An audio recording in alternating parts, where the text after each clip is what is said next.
আসসালামু আলাইকুম রহমতুল্লাহি ওয়া বারাকাতুহু। আমার প্রিয় কলিজার ভাইরা সবাই কেমন আছেন? নতুন পেজে সবাইকে জানাই স্বাগতম। আলহামদুলিল্লাহ, অবশেষে আমি চলে আসলাম মুরগির ফার্মের ভিতরে। মুরগির ফার্মের ভিতরে এখন মূল আসার উদ্দেশ্য হচ্ছে মুরগিতে ডিম পাড়ছে, ডিমগুলো টোকাবো। কিন্তু তার আগে কিছু কথা বলি। এই যে মুরগিগুলো ভিতরে দেখতেছেন, এই যে সামনে লাল নেট দেখা যাইতেছে, ওই নেটগুলো দিছে মুরগি একেবারে চাপাচাপি হয়ে যায়, এই জন্য নেটগুলো দিয়ে দিছে।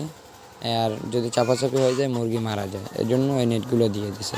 যাক, এখন আমি চলে আসছি মুরগির ফার্মের ভিতরে।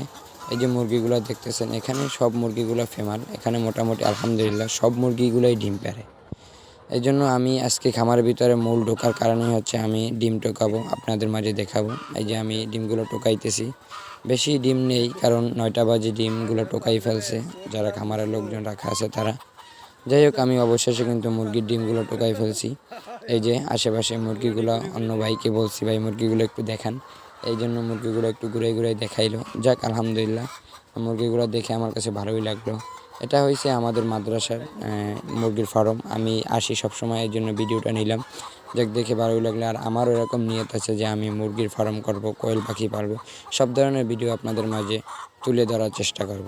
যাই হোক, আপনাদের মাঝে একটি কথা, আমার পাশে থাকবেন সবসময়, সবাই একটু আমাকে সাপোর্ট করবেন, ভালোবাসা দিবেন এবং ভিডিওগুলো একটু বেশি বেশি করে শেয়ার করবেন। অবশেষে ডিমগুলো আমরা টোকাই ফেলছি মোটামুটি। এই যে মুরগিগুলো বসে আছে দেখলেন, এই মুরগিগুলো ডিম পাড়তেছে। 5-10 মিনিটের ভিতরে ডিম পাড়ে ফেলবে। আমি ডিম টোকাই বালতির ভিতরে ডিমগুলো নিলাম। এরপরে ডিমগুলো গোডাউনের ভিতরে রেখে দিছে, 2-1 দিনের ভিতরে নিয়ে যাবে। তো ভিডিওটি ভালো লাগলে সবাই লাইক কমেন্ট শেয়ার করে আমাদের পাশেই থাকবেন। আল্লাহ হাফেজ।